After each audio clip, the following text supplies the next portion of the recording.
adanya keluhan di otot kerangka selama dia bekerja. Bagaimana cara kita mensurveinya atau kita bisa tahu dia ada problem biomekanika di pekerjaannya? Ya, kita harus cari tahu dulu dia ada keluhan nggak di situ. Kalau kita balik lagi ke materi awal, biomekanika itu atau gangguan biomekanika itu ada tiga hal. Ya. Satu akibat postur, satu akibat repetitif, satu lagi akibat pembebanan. Nah, ketiga-tiganya ini akan menyebabkan adanya masalah atau gangguan di otot kerangka. Nah, kalau kita tahu dia ada keluhan, ada masalah, berarti dia ada keluhan. Jadi kita cari tahu dulu ada keluhan nggak? Kalau ada keluhan berarti ada problem biomekanika di sana. Problem biomekanikanya apakah karena posturnya, apakah repetitif, atau karena ada pembebanan di sana. Ya. Jadi kita harus cari tahu dulu ada nggak keluhan di sana. Apa itu survei keluhan otot? Yaitu keluhan pada bagian-bagian otot dan skeletal yang dirasakan oleh seseorang di saat dia bekerja. Ya. Dirasakannya mulai dari sangat tidak sakit sampai sangat sakit. Keluhan tadi itu akan dirasakan ketika dia bekerja atau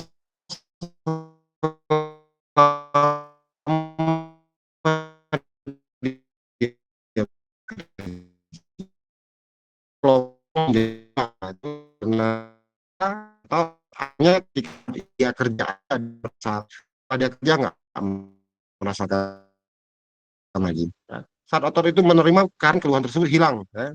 Jika itu dihentikan atau selesai. Ada juga keluhan yang menetap, ya, yaitu keluhan otot yang bersifat menetap, bebannya itu meskipun sudah selesai tapi masih dirasakan.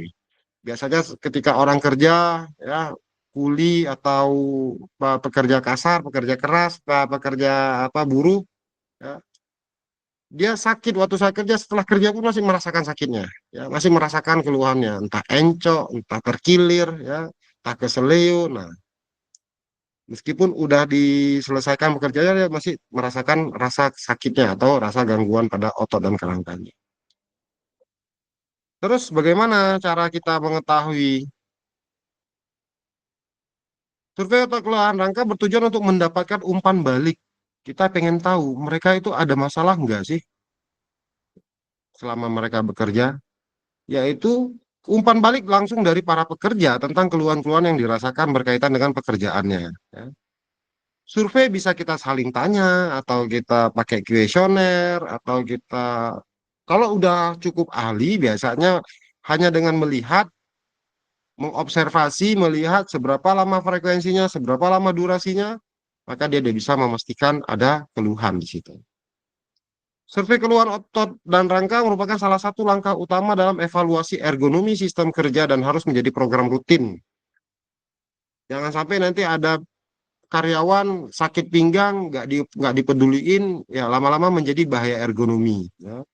Ada karyawan yang bagian gudang angkat-angkut, ada keluhan di bagian ototnya, tapi tidak pernah dievaluasi, akhirnya berdampak pada bahaya ergonomi. Ya. Dampaknya lagi nanti berbahaya kepada sistem otot kerangkanya. Kalau kita merujuk lagi dari pertemuan-pertemuan sebelumnya, bahaya biomekanika bisa menurunkan kapasitas kemampuannya, bahkan terancam bisa kelumpuhan secara permanen. Nah, ini yang perlu diwaspadai bahwasanya biomekanika bukan hanya sekedar untuk mengetahui ada masalah atau enggak, tapi bagaimana kita bisa merancang, melakukan evaluasi. Evaluasinya itu diawali dari kita harus cari tahu dulu mereka merasa keluhan enggak, ada merasa nggak enak nggak, atau nggak enak itu masa gangguan nggak di dalam tubuhnya, ya, dalam sistem otot kerangka.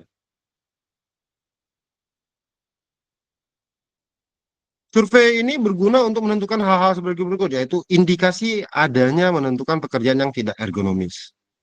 Kalau udah ada yang merasa keluh, ada keluhan bagian otot kerangka, berarti ada hal yang tidak ergonomis gitu. Kenapa? Keluhan itu kan mengakibatkan penyakit akibat kerja. Kita akan merasa sakit saat kita bekerja atau setelah kita bekerja. Yang artinya itu tidak sehat, ya tidak EASNE. Ya. S-nya di EASNE itu terabaikan jadinya. Ya. Hasil survei juga berguna untuk memilih unit kerja yang menjadi prioritas studi ergonomi. Misalkan di bagian dapur, ya, di bagian proses produksi, di bagian gudang. Nah, jadi kita tahu di mana nih yang kira-kira rentan terhadap bahaya-bahaya ergonomi atau bahaya biomekanika atau dampak-dampak dari biomekanik.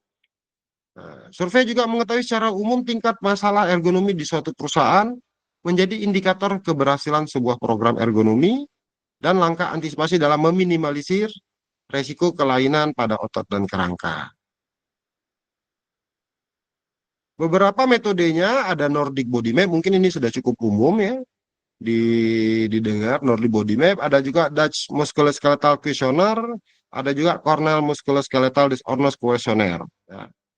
Jadi yang paling sering didapatin adalah di Nordic Body Map. Ya. Ini paling umum, yang paling mudah untuk mendata. Ya. Dari namanya aja map, mapping, memetakan, ya, memetakan area tubuh mana yang merasakan ketidaknyamanan. Ya. Nordic Map merupakan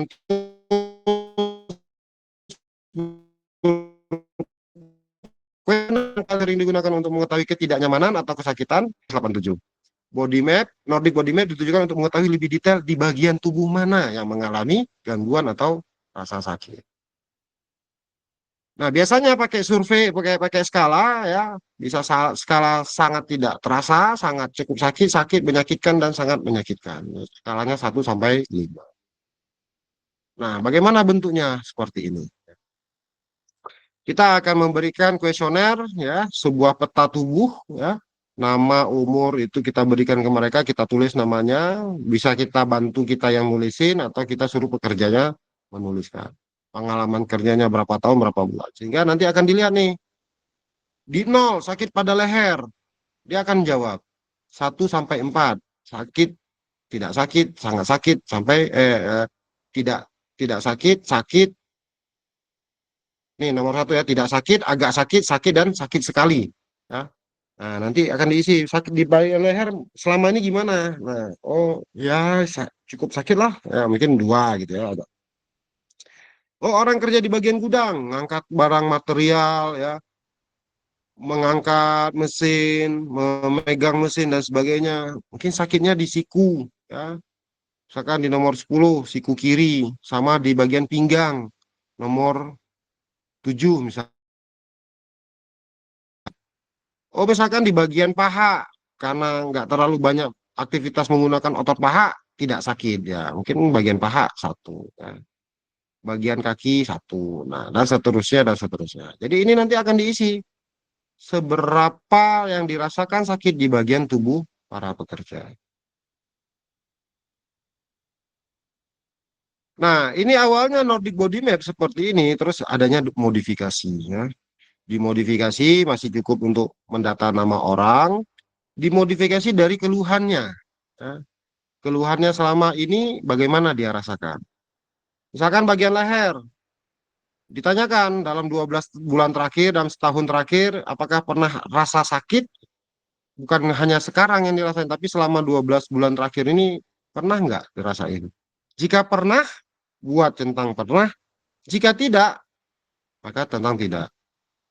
Terus ditanya lagi, apakah selama bekerja, aktivitas yang dia lakukan, di bagian leher ini normal-normal aja atau ada hal yang nggak normal? Artinya kita nggak bisa menoleh karena ada rasa sakitnya tadi. Jika pernah, buat pernah. Jika tidak, buat tidak. Ya. Dalam 7 hari terakhir ada rasa sakit enggak? Ya, selama 7 hari terakhir, selama 1 minggu terakhir ini. Jika pernah, buat pernah. Jika tidak, nah, tidak. Begitu juga pada bagian bahu, ya, bagian punggung atas, siku, dan seterusnya. Ini kita data berdasarkan informasi yang kita dapatkan dari pekerja yang kita tanyakan. Nah, terkadang mereka tuh agak bingung. Gimana ya maksudnya ya? Jadi kalau kita kasih lembar kuesionernya ke mereka, mereka bingung itu bisa kita bantu untuk didampingi, untuk dipandu ya. Misalkan di bahu nih, bagian bahu, ini bagian bahu ada rasa sakit enggak? Enggak sih. Selama 12 bulan terakhir, 3 bulan yang lalu, 4 bulan yang lalu, ya ada sedikit. Nah, misalkan ada tulis. Ya. Jika tidak ada, maka dibuat tidak pernah. Ya. Dan seterusnya sampai ke pergelangan kaki. Terus juga diberikan ya, jika Anda pernah mengalami rasa sakit pada bagian tubuh-tubuh tertentu ini, berikan penilaian rasa sakit. Sakitnya kira-kira 1 sampai 10 gimana? 0 tidak sakit, 10 sangat sakit ya. Kira-kira berapa ya skornya? Nah, nanti diisi masing-masing tadi itu sehingga apakah pernah mengalami masalah nyeri atau tidak, atau pernah datang ke dokter atau ke tempat tukang urut? Jika pernah, buat pernah, jika tidak, buat tidak. Datang ke dokter ini karena masalah ini ya, jangan nanti masalah sakit perut kita datang ke dokter, gitu. Tapi atau ke tempat tempat tukang urut gitu. Tapi memang ada problem terkait misalkan keselio atau ketarik otot ya. Nah, kita datangi tempat pengobatan baik dokter atau tukang urut. Nah, ini kita tanya nih, apakah selama ini pernah kita datangi mereka untuk akibat dari sakit-sakit atau gangguan yang kita alami di bagian tubuh-tubuh ini. Jika pernah, buat pernah, jika tidak, buat tidak.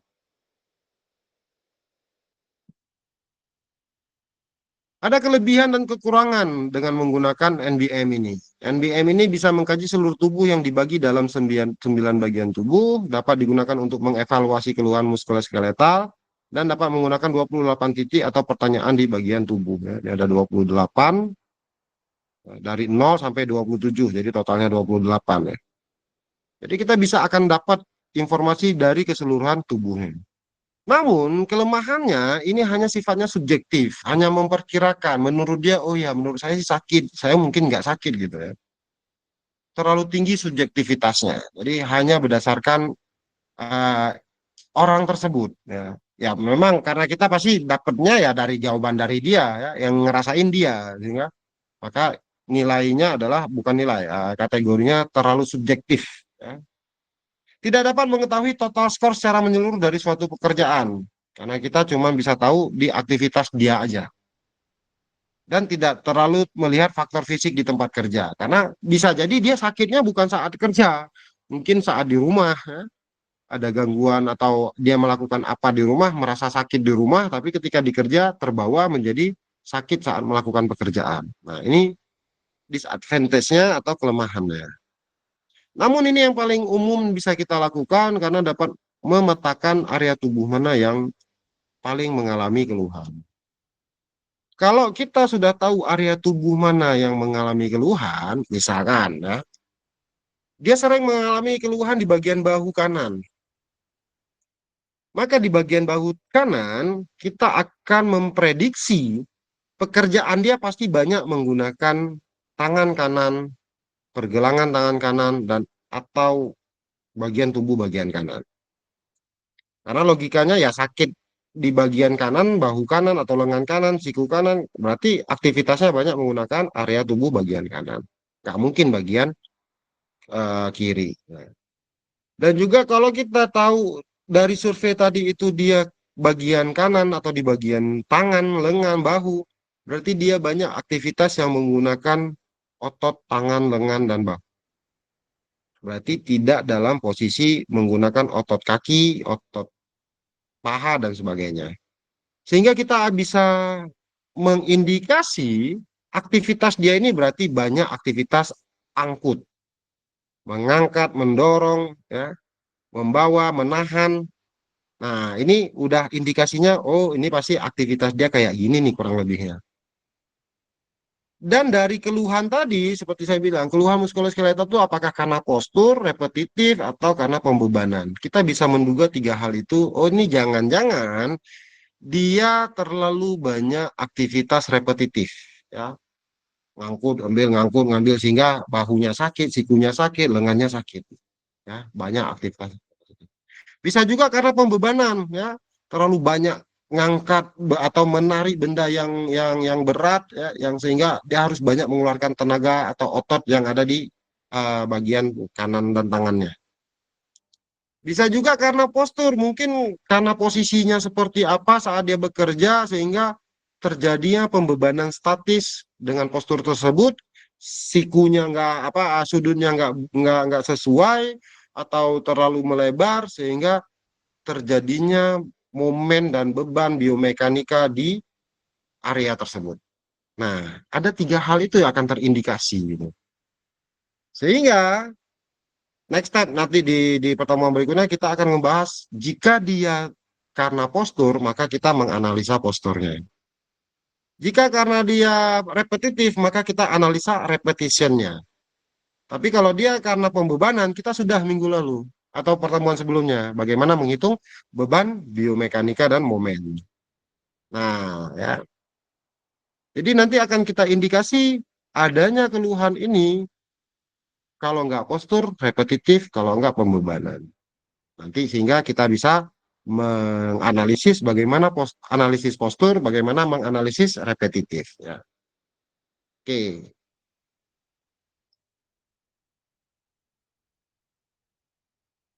Berikutnya ada juga metode Dutch Musculoskeletal Questionnaire ya atau DMQ ya. Dutch ini Belanda, berarti ditemukan atau dipatenkan atau dinamakan karena penemunya ya mungkin orang Belanda atau pemerintah Belanda ya. Yaitu memungkinkan ahli ergonomis dan profesional kesehatan kerja untuk mengukur faktor risiko dan gejala muskuloskeletal terkait pada pekerjaan di populasi pekerja dengan cara yang cepat namun punya standar. Ya. Kuesionernya ini terdiri dari 9 halaman dan sekitar 25 pertanyaan per halaman yang harus diisi sendiri oleh para pekerja kurang lebih 30 menit. Ya. Ada yang lebih singkat lagi, 4 halaman dan versi tambahannya 14 halaman.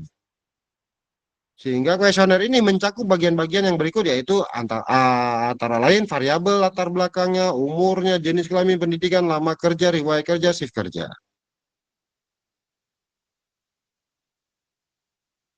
Ini apa nih? Oh ini contohnya ya, contoh DLQ-nya. Oh, bisa. Oke, nanti kita buka contohnya. Kelemahan dan kelebihannya apa? Kelebihannya metode DMQ ini telah terstandarisasi. Sudah sangat proper untuk dilakukan survei keluhan. Relatif lebih murah dan lebih mudah dan menyediakan tinjauan yang komprehensif yang luas terhadap faktor risiko dan angka kesakitan. Dalam pelaksanaannya tidak dibutuhkan peralatan teknik. Kelemahannya, DMQ ini merupakan data self-reported dari pekerja sehingga tidak memungkinkan adanya pengukuran pajanan yang mendetail. Jadi memang semua aplikasi atau tools untuk melakukan keluhan itu ya semuanya adalah hasil dari informasi dari para pekerja itu sendiri.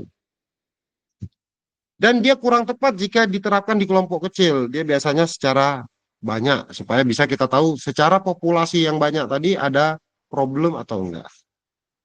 Dan kelemahannya dia tidak ada perhitungan resiko jika nilainya segitu dia kita nggak tahu nih ini nilai segini resikonya besar atau ringan atau tinggi atau rendah. Nah, tidak ada perhitungan resikonya.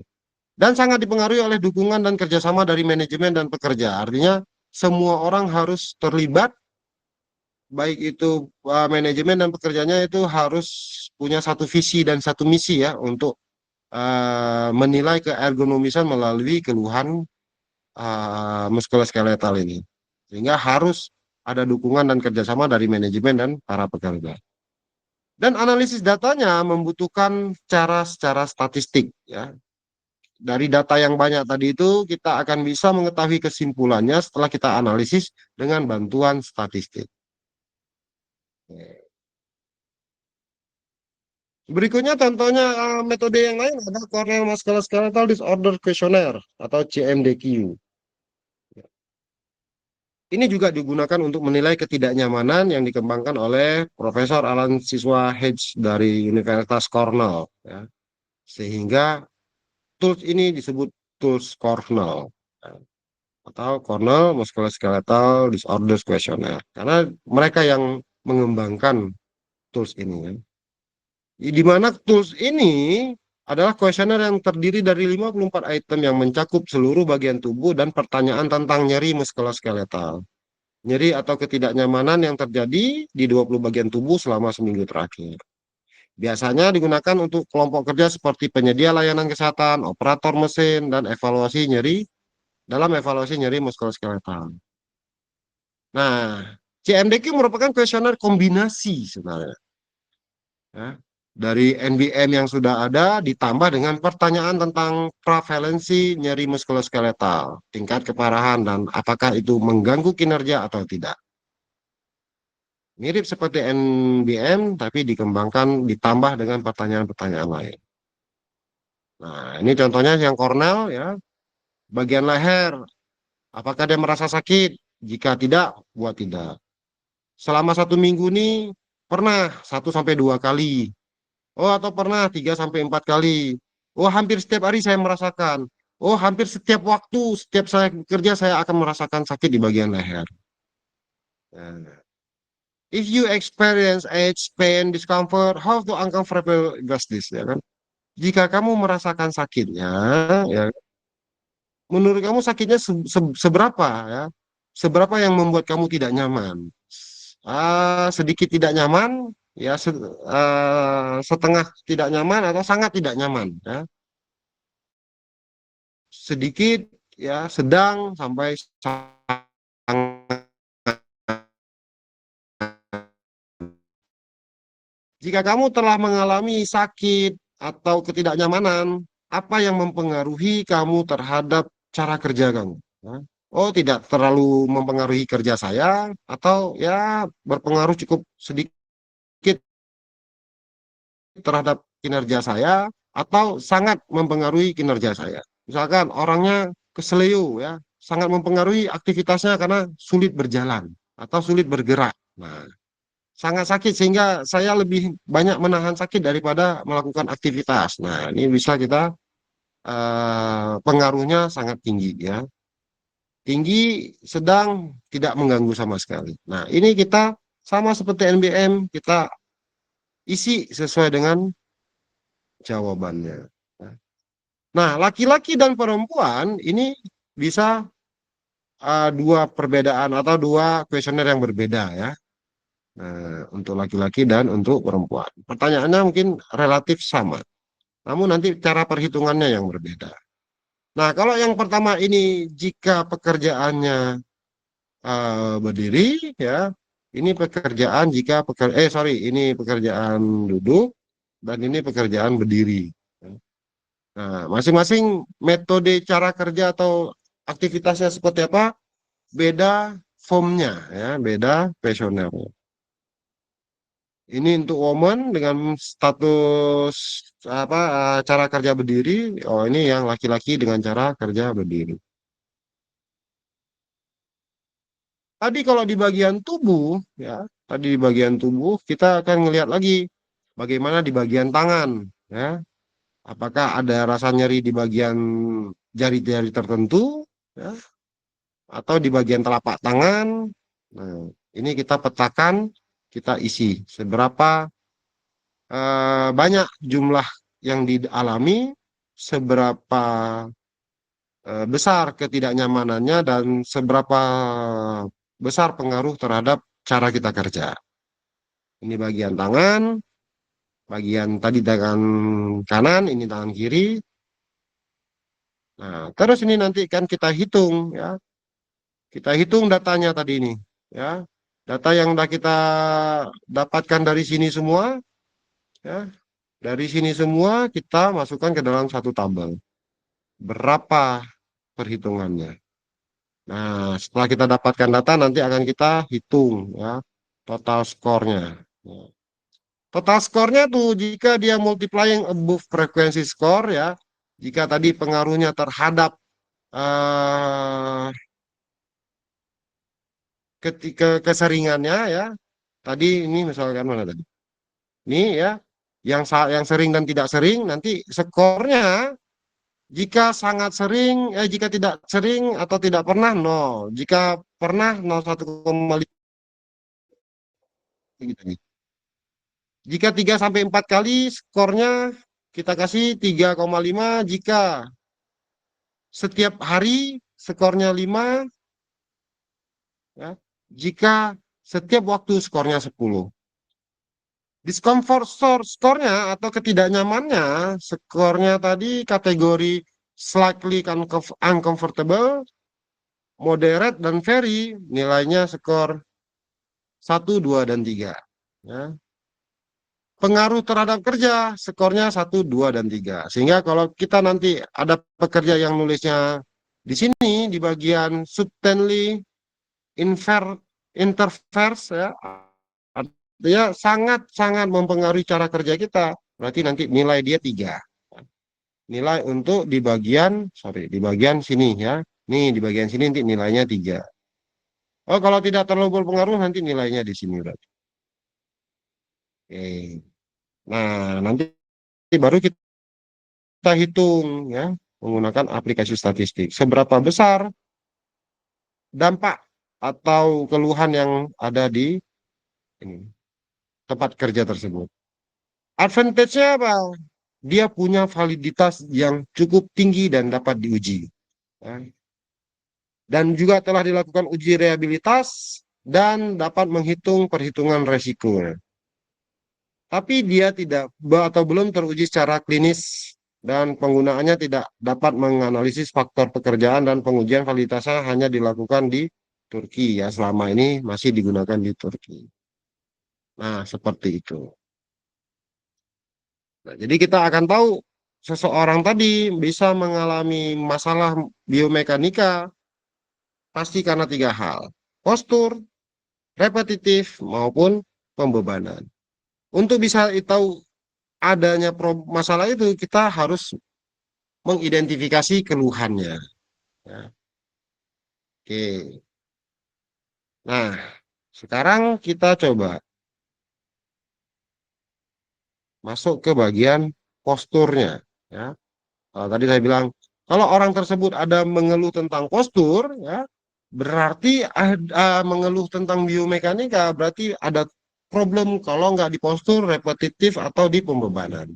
Nah, sekarang kita masuk ke postur. Oh, sorry, ini tadi kita mau coba lihat contoh eh, di MQ sama Cornell. Ya. Nah, ini contohnya. Ini ada artikel ya. Nanti kalian saya share di jadwal kelas. Sebentar. Nanti bisa dilihat bagaimana cara menggunakan tools itu, ya. Tools DMView dan Cornell.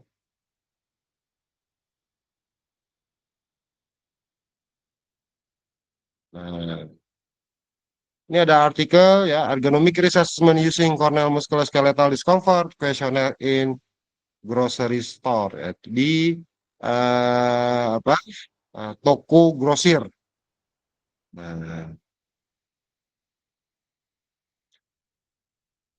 rata-rata orang yang ada di sana ada 5 orang laki-laki dan 5 orang perempuan. Ya, rata-rata umurnya 33 antara 18 sampai 49 tahun. Ya, nah dia akan mendata nih, dia akan mendata. Nah, nanti punya skor seperti ini. Nah, nanti akan dihitung. Oh, ternyata di bagian belakang punggung belakang 17% mengalami keluhan. Di bagian shoulder atau bahu ya 95% mengalami keluhan. Ya, di bagian leher juga 87% keluhan. 82% bagian keluhan di bagian shoulder. Artinya emang kenapa paling tinggi di bagian shoulder, neck and shoulder kiri dan kanan atau bahu kiri, bahu kanan dan leher? Ya karena aktivitas dia di grosiran. Biasanya ngangkat barang, naruh barang, ngambil barang di atas rak. Maka pekerjaannya bisa dipastikan di area sini ada keluhan. Berarti aktivitas yang selama ini dilakukan dapat mempengaruhi, apa namanya, dapat diidentifikasi sebagai ada masalah biomekanika. Ya, karena di sini nih. Nah, sehingga nanti bagaimana mengevaluasinya agar shoulder dan neck ini tidak mengalami resiko. Nah, oke, itu nanti bisa coba dicek, dibaca, terus di MQ. Nah, ini ada modulnya atau ada pedoman cara, membuat keluhan muskuloskeletal dengan menggunakan DMQ. Nah, jadi dia ditanya berapa umurnya, apa jenis kelaminnya, ya. Dia akan bertanya ini kuesionernya tentang kesehatannya. Oh, is your health status in general? Bagaimana? Oh, status kesehatannya bagus, ya cukup bagus, ataupun dia sangat buruk, sedang tidak sehat gitu. How tired are you normally in the end of a working day mentally? Ya. Seberapa banyak atau bagaimana cara tidur istirahat Anda gitu ya kan? Normal apa enggak? Capek enggak Anda? Ya, capek sedikit, tidak capek, sangat capek. Ya, ini semua akan kita dapatkan informasinya. Apakah Anda bekerja merokok atau Anda tidak merokok selama ini gitu. Oh ya, saya merokok sampai sekarang. Oh, saya pernah merokok atau saya tidak pernah merokok sama sekali. Nah, ini nanti didapatin semua informasinya termasuk apakah ada keluhan-keluhan selama 12 bulan terakhir di bagian-bagian ini. Ya, ini didata semua. Nah, ini pedoman untuk mengisi atau melakukan eh, pendataan keluhan muskuloskeletal dengan menggunakan DMC ya, atau DMQ. Nah, terus nih, selama ini paling banyak yang pakai adalah si NBM, Nordic Body Map. Yang mana tahu nanti di antara kalian ada yang senang sama biomekanika dengan mengidentifikasi problem biomekanika diawali dengan identifikasi keluhan menggunakan metode DMQ. Nah, itu jadi sesuatu yang baru ya daripada yang sebelum-sebelumnya banyaknya NBM terus selama ini. Ya. Nah, di sini kita cukup komprehensif untuk menilainya ya. Semua atribut tentang masalah muskuloskeletal itu dikumpulkan di sini atau ditanyakan di sini. Nah, ini pedomannya.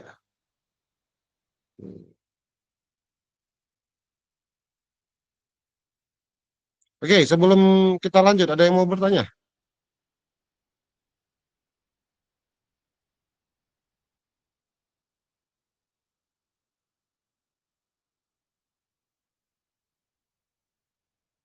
Oke, Wilfa, silakan Wilfa. Saya mau tanya itu kan KDM itu di MQ itu kan buat eh, tidak cocok buat kelompok kecil. Nah, kelompok kecil itu seberapa banyak, Pak? Eh, minimal untuk KDM itu berapa, Pak? Ya, tidak ada patokan ya sih, tapi ya ini biasanya kan di industri besar yang banyak mempekerjakan orang.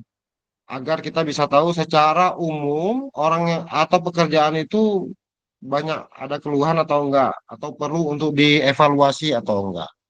Ya anggap aja lah kalau kecil itu ya sejenis UMKM, kalau besar itu ya kelas pabrik, misalkan kayak gitu. UMKM berapa? Paling di bawah 10. Berarti kalau udah di atas 10 itu mungkin bisa kita anggap cocok untuk skala besar atau skala pekerja yang banyak gitu. Oke, Pak, makasih. Tapi kalau kita sebagai bahan untuk penelitian nggak masalah. Ini kan secara praktis saja, secara praktis cocoknya untuk pekerjaan yang ramai pekerjaannya. Cara biar kita dapat secara komprehensif. Karena pertanyaan-pertanyaannya juga udah sangat detail. Jadi kita bisa menilai keluhan atau kondisi di lokasi kerja tadi itu secara ketidakergonomisannya dapat secara komprehensif dengan menggunakan DMK ini. Pak, kalau untuk jadi bahan TA itu bisa diambil berapa orang? Boleh nggak, Pak, kalau gitu? Atau emang harus banyak? Ya kalau sebagai sebagai penelitian 10 orang cukup gitu. Karena kalau mau kita ambil ada pekerja 300 orang kita kan nggak selesai-selesai nanti. Asik kita data ini aja nggak selesai kerjaan kita nanti. Sebagai bahan pembelajaran, bahan penelitian kita bisa 10 orang udah cukup. Oke, Pak, makasih. Tapi ini ya di MQ, di MBM Cornell itu tadi adalah untuk mengidentifikasi adanya problem. Problem apa? Problem biomekanika. Problem apa itu? Problem adanya musculoskeletal disorders. Begitu kita sudah mendata itu, itulah mau kita bagaimana mengevaluasi. Nah, itu sebagai output TA adalah evaluasinya. Tapi NBM, Cornell, sama DMK ini adalah tools untuk mengidentifikasi adanya problem itu. Sehingga kalau kita balik lagi ke cerita penelitian, kita mau menyelesaikan sebuah masalah. Masalah itu apa? Gap antara kesesuaian dengan kenyataan. Ya. Yang paling sesuai tidak ada keluhan, tapi ternyata ada keluhan. Bagaimana kita bisa tahu ternyata ada keluhan? Ya, kita pakai identifikasinya ini. Kalau begitu ini dapat data keluhan, berarti itu sudah itulah problemnya. Ada keluhan muskuloskeletal. Berarti bagaimana evaluasi untuk mengurangi atau menghilangkan masalah musculoskeletal disorders. Apakah nanti kita tadi musculoskeletal disordernya akibat postur kah, atau akibat repetitif kah, atau akibat eh, pembebanan biomekanika? Nanti kita hitung atau kita evaluasi analisis melalui tiga tadi itu postur, repetitif maupun pembebanan, baru kita merancang atau melakukan evaluasi bagaimana mengurangi itu, mengurangi resiko itu, gitu ya. Oke, ada lagi? Oke, kalau nggak ada, kita coba sebenarnya kalau secara step by step materi itu analisis keluhan satu materi, postur satu satu materi. Cuman keluhan apa postur itu saking banyaknya metodenya itu setiap kelas itu apa di perkuliahan tuh dibagi jadi dua pertemuan atau tiga pertemuan. Nah, ini kita spill dulu ya. Salah satu metode apa namanya metode untuk menganalisis postur. Ya, salah satunya, ini masih salah satunya. Nanti kita akan masuk beberapa masalah tools yang lainnya. Yaitu mungkin sering terdengar sama kalian apa kawan-kawan yang lain adalah ada metode yang namanya OWAS. Nah, metode OWAS, Ovako Working Posture. Kalau tadi kita lihat paling tinggi menggunakan apa tadi metode apa tadi ini yang paling tinggi yang pakai Cornell ya. Yang pakai Cornell ternyata setelah diidentifikasi bagian shoulder kanan, bagian shoulder kiri, bagian leher itu memiliki persentase paling tinggi. Kita menduga ini aktivitasnya apakah repetitif di bagian leher? Kayak nggak mungkin ya. Leher melakukan pekerjaan secara repetitif. Yang melakukan pekerjaan repetitif itu kalau nggak tangan, kaki ya. Leher nggak mungkin menjadi pekerjaan repetitif. Ada yang melihat orang kerja dengan leher? Kan nggak mungkin ya. Memungkinkan apa? Leher berarti postur, ya. Posisi lehernya terlalu menekuk atau terlalu mendangak atau terlalu apa, maka keluhan di bagian leher dan bahu itu bisa kita pastikan akibat postur yang awkward atau postur yang janggal. Bagaimana kita mau melakukan analisis dan penilaian tentang apa dengan postur terkait postur? Nah, salah satunya adalah metode Ovako. Ya. Metode Ovako atau metode OWAS ya, Ovako Working Posture Analysis System.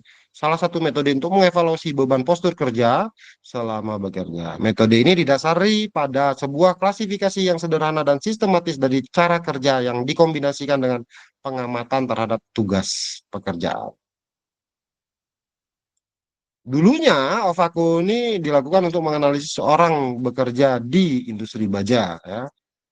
Terus dikembangkan ya dari berbagai penelitian di Finlandia, Swedia, Jerman, Belanda, India, dan Australia. Oke, penerapannya untuk mengembangkan bagaimana stasiun kerjanya, bagaimana metode kerjanya untuk mengurangi beban gangguan otot, agar lebih nyaman dan lebih produktif. Penerapannya juga untuk melakukan pengukuran ergonomi untuk beban struktur, pengalaman kesehatan yang mengalami sakit dari suatu pekerjaan, dan riset dan pengembangan. Ya. Nah, penggunaan OAS untuk mengidentifikasi postur mana yang kaku atau tidak nyaman untuk daerah segmen tubuh tertentu. Apakah bagian belakang, bagian lengan, maupun bagian kaki. Ya. Nah, prosedurnya kita untuk mengobservasi data postur, beban, dan kode-kode pekerjaan. Pengkodean mengevaluasi penilaian berdasarkan pada skor dari tingkat bahaya postur kerja dan hubungan kategori tindakan yang harus diambil. Oke. Postur tubuhnya terdiri dari 4 bagian belakang, 3 bagian lengan, 7 bagian kaki, dan 3 skala poin berat beban. Postur bagian belakang di skor 1 sampai 4, di mana jika skor 1 bagian belakangnya lurus atau tegak, skor 2 jika bungkuk ke depan, skor ketiga miring ke samping, skor keempat, skornya 4 jika bungkuk ke depan dan miring ke samping. Kurang lebih jika posturnya seperti ini. Kalau kita lihat tadi si orang tadi itu banyak mengalami keluhan di bagian leher, ya bisa jadi aktivitas posturnya, lehernya ikut menekuk, ikut mendangak segala macam. Ya. Berarti kita bisa pastikan, oh aktivitasnya ini pasti karena postur, nggak mungkin karena repetitif. Nggak mungkin kan leher melakukan aktivitas repetitif gitu. Nah, postur tubuh berdiri terdiri dari 3 postur lengan, keduanya itu ada di bawah bahu, atau itu di atas bahu, atau kedua tangan di atas bahu. Jika di bawah bahu, skornya 1, salah satu tangan di atas bahu skor 2, jika kedua-dua tangan di atas bahu skor 3. Tadi, si Cornell tadi, bahu sakitnya di bahu bagian kanan, bahu bagian kiri, dan leher. Jangan-jangan semua posturnya itu seperti ini, ya. Tangannya di atas bahu semua, ya, sehingga bahunya ikut merasakan sakit atau keluhan. Ya. Nah, berarti bisa kita pastiin lehernya sakit, lehernya mengalami keluhan, bahu kiri mengalami keluhan, bahu kanan mengalami keluhan. Itu karena postur yang ganggal. Kita bisa mengevaluasi atau mengecek di postur. Nanti posturnya kita nilai. Nah, posturnya kita nilai. Pak, itu ada kode 1, tadi ada kode 2, itu Pak. Nah, kita lihat, jika ini contohnya, ya. Jika orang ini bekerja seperti ini, di mana posisi tubuhnya?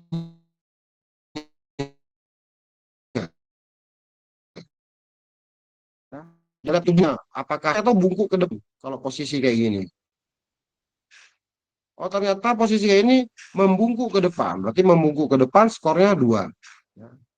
Terus bagian tangannya, ya, bagian tangan, jika kedua tangan di bawah bahu, satu tangan di atas bahu, atau kedua-dua tangan di atas bahu. Posturnya seperti ini, kedua-dua tangan masih di bawah bahu, berarti dia skornya 1. Terus di bagian kaki, apakah dia bekerja dengan duduk, kaki lurus, atau berjalan atau bergerak, skornya lebih tinggi 7.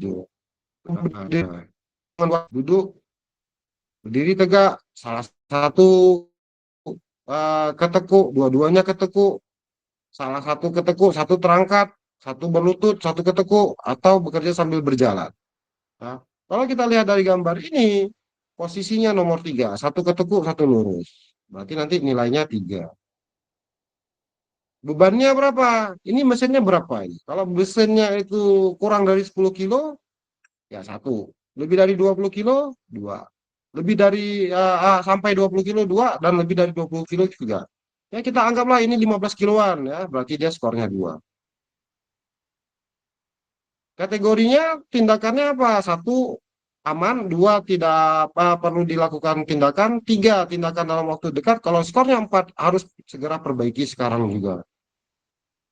Maka dari skor tadi, ya, skornya tadi 2, 1, 3, 2. Maka kita masukin sini. Bagian backnya adalah 2. Bagian armnya 1. Bagian kakinya 3. Bagian tenaganya 2. Ya. maka nanti akan kita ambil dia ada di posisi garis ini, berarti skornya 2. Ya. 2 itu apa tadi? Oh, 2 itu perlu beberapa tingkat tindakan, tapi tidak dalam waktu dekat, tapi waktu ke depan. Ya. Nah, kalau nanti kita menemukan posturnya tadi, postur leher, bahu, segala macam, misalkan 4-1, 4-1, skornya 4, berarti perlu perubahan segera mungkin. Ya, artinya aktivitas tadi itu sangat tidak aman, sangat beresiko, ya, punya resiko muskuloskeletal. Nah, ya, itu sepil aja dulu ya, karena nanti kita ada metode QEC, metode Rula dan Reba, dan metode-metode yang lainnya. Ya. Artinya apa pertemuan hari ini? Pertemuan hari ini kita bisa tahu ada efek biomekanika atau ada dampak biomekanika jika dia ada keluhan. Ya. Keluhan tadi bisa kita petakan atau kita gambarkan atau kita survei melalui tools-tools survei keluhan. Bisa pakai NBM, bisa pakai DMQ, bisa pakai Cornell Musculoskeletal Disorders Questionnaire. Setelah kita bisa tahu dia ada keluhan, maka kita bisa mengindikasikan bisa karena postur, bisa karena repetitif, bisa karena pembebanan. Jika karena postur, maka kita analisis posturnya untuk mengetahui seberapa besar resiko dan tindakan yang harus diberikan. Nah, ini salah satu contoh analisis postur. Nah, next pertemuannya kita akan membahas analisis postur lainnya bisa yaitu QEC, Quick Exposure Check, ada Rula dan Reba, ada juga menghitung RWL, dan nanti kita akan masuk ke bagaimana menghitung keluhan karena akibat repetitif. Baru kita secara komprehensif bisa belajar tentang biomekanika secara komprehensif, mulai dari struktur otot ya, otot dan tulang, sistem gerak, pembebanan, analisa keluhan, analisa postur dan analisa repetitif. Ya, oke, ada yang mau ditanyakan? Nanti pertemuan berikutnya kita masuk ke analisa postur yang lebih lengkap lagi ya. Nah, mau UAS atau mau tubes?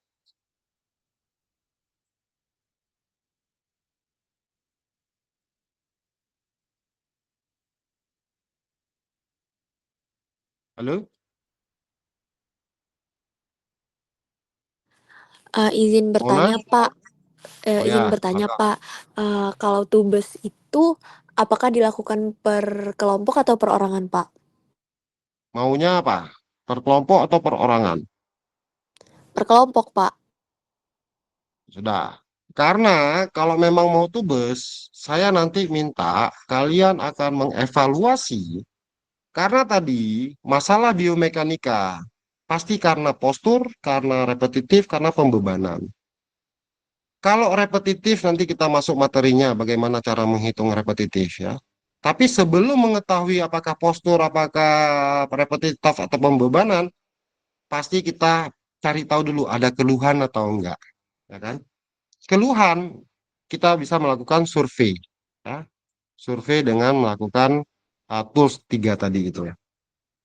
Nah, tugasnya satu, buat dulu survei keluhan atau identifikasi keluhan. Yang kedua, analisis analisis apakah tadi keluhan karena postur, apakah karena repetitif atau karena pembebanan ya. Kalau postur nanti analisa postur, kalau repetitif nanti kita belajar analisis repetition, dan kalau yang pembebanan kita sudah sebelum UTS kemarin ya, analisis biomekanika itu menilai pembebanan. Nah, nanti berikan sebuah evaluasi untuk memperbaikinya gimana. Misalkan, oh posturnya seperti ini terlalu menunduk, terlalu membungkuk, sehingga yang bagusnya gimana. Nanti disimulasikan. Misalkan postur saat ini membungkuk, nanti postur yang bagusnya agak tegak. Sehingga nanti nilai posturnya dari awalnya misalkan tinggi 4 menjadi 2 lebih aman. Nah, Itu outputnya. Nah, nanti tinggal dibagi aja siapa uh, tugas bagian identifikasi. Tapi sih bareng-bareng ya, bareng-bareng. Tapi ada seperti PIC untuk bagian identifikasi keluhan, ada yang bagian analisis postur, ada yang bagian untuk mengevaluasi dan memperbaiki kondisi.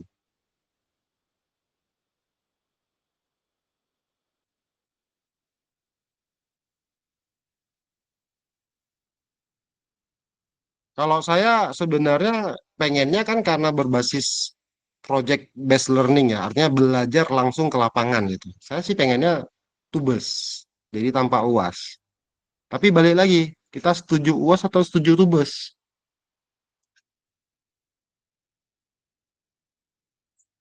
Atau nanti Fajar, mana Fajar? Jar. Nah, nanti coba didiskusikan ya, mau pakai tubes atau mau pakai UAS. Oke?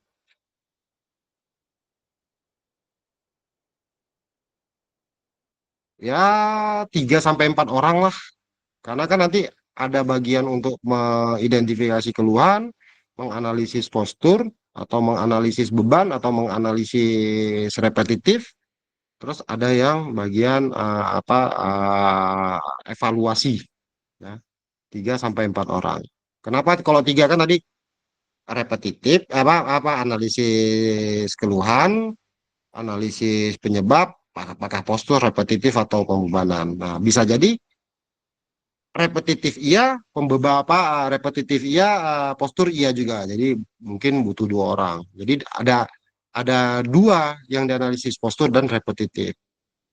Nah, nanti saya bikin pedomannya. Misalkan pertama identifikasi dulu pekerjaannya apa, dilakukan berapa kali, selama berapa lama dilakukan. Nah, nanti kalian mengevaluasi yang mengindikasi, oh ini posturnya iya, repetitifnya iya juga gitu. Atau oh ini posturnya iya, bebannya juga iya. Nah, kan aktivitas ngangkat apa sehingga kan terjadi pembebanan tuh. Berarti secara postur iya, secara beban iya juga.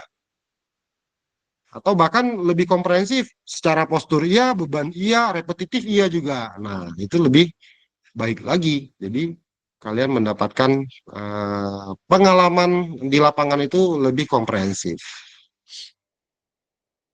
Ya, hitung-hitung kalau nanti ada yang seneng atau mau TA tentang biomekanika ini sebagai ajang belajar untuk mengevaluasi biomekanika yang ada di tempat kerja.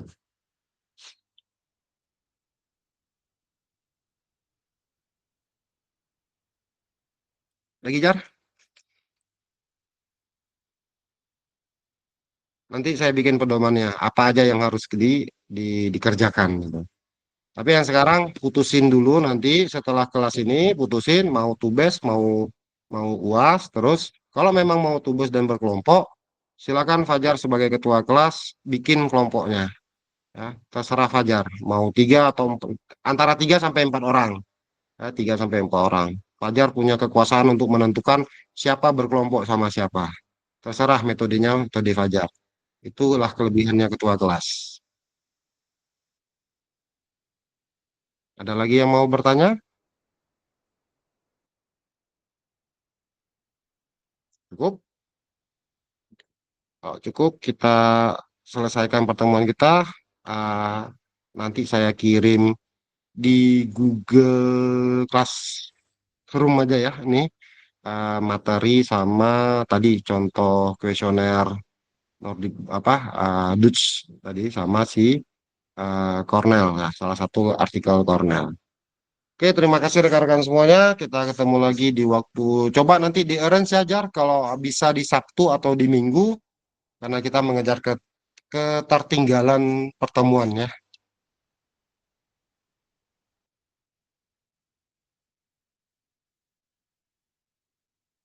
di maksudnya apa pertemuannya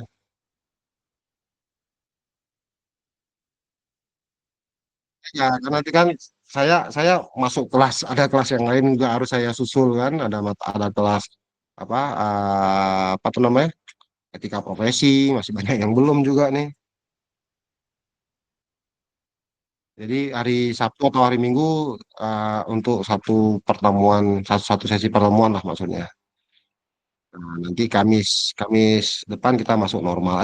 Rabu depan masuk normal.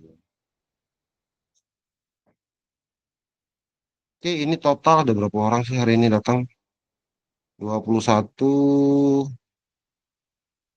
22, 1, 2, 3, 4, 5, 6, 7, 8, 9, 10, 11, 12, 21, 22 tambah 12, 34. 34.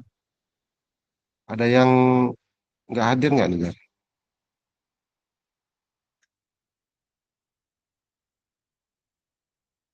Berarti ada 3 orang yang tidak ikut kelas hari ini. Ya ini lagi di absen. Analisa, keluhan, keluhan, skeletal, keluhan otot kerangka. Bukan analisa keluhan ya. Survei, survei keluhan otot rangka.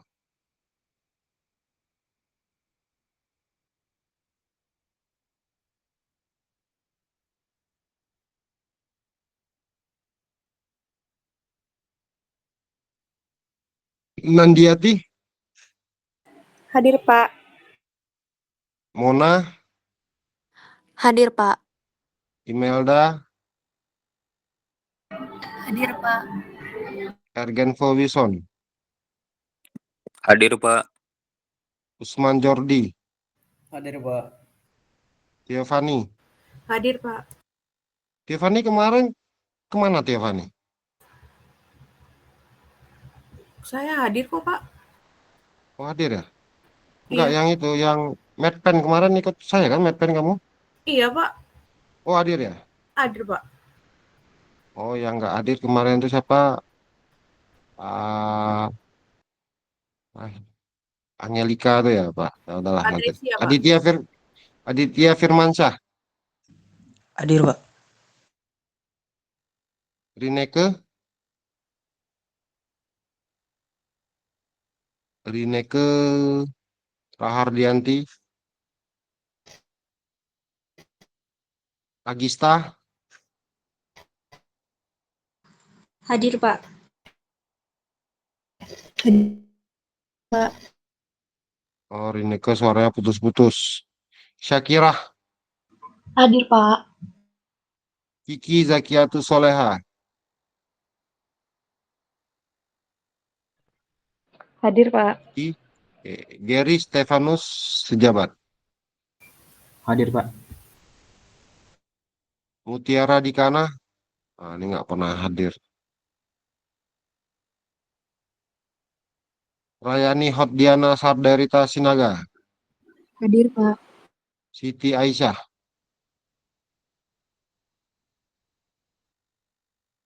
Siti Aisyah, Edo Prima Surya Pamungkas, Hadir, Pak. Nikola Satya, Nikola Satya hadir, Pak. Dinda Putri Syahran, Hadir, Pak. Syandi Alam,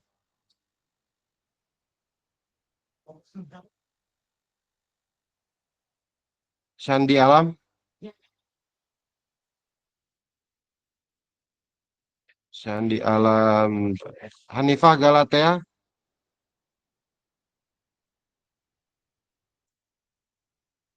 Hanifah Galatea, Adrian Perdana Bangun, Hadir, Pak. Melda Suryani,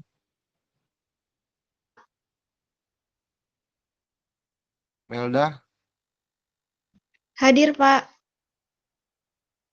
Nabil Priyatna, Hadir, Pak. Yogi Borusiboro. Hadir, Pak. Kemarin kemana Yogi? Sakit, Pak. Sakit apa? Sakit hati ditinggalin kekasih. Enggak, Pak. Demam, Pak. Miftahul Fajar Ramadan, Martin Simatupang. Martin Simatupang. Wahyu Sugiyati. Hadir, Pak. Haji Raid Sebagut. Hadir, Pak. Patricia Kimberly Danika Siagian. Hadir, Pak. Natasha Dwi Andrea Hendra. Hadir, Pak. Agripa Moreno. Hadir, Pak. Rifki Mointi. Hadir, Pak. Devi Sulistiawati. Hadir, Pak. Susi Dahlia Butar-Butar. Hadir, Pak. Ina Lutfitaningrum. Hadir, Pak. Fania. Hadir, Pak. Wilfa Febrika. Hadir, Pak. Oke, terima kasih. Kita ketemu lagi di pertemuan berikutnya. Saya akhiri. Assalamualaikum warahmatullahi wabarakatuh. Waalaikumsalam warahmatullahi wabarakatuh. Terima kasih, Pak. Makasih, Pak.